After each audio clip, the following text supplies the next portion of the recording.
নয়াপল্টনে বিএনপির কেন্দ্রীয় কার্যালয়ের সামনে ককটেল বিস্ফোরণের ঘটনা ঘটেছে। শনিবার রাতে বিএনপির কেন্দ্রীয় কার্যালয়ের সামনে 3টি ককটেল বিস্ফোরণ হয়।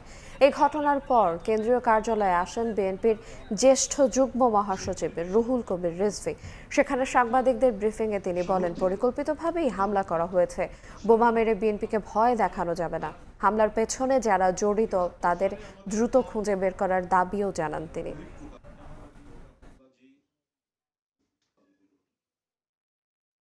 কিছু রাজনৈতিক দল এরা স্বাভাবিকভাবে কখনোই আচরণ করতে পারেনি।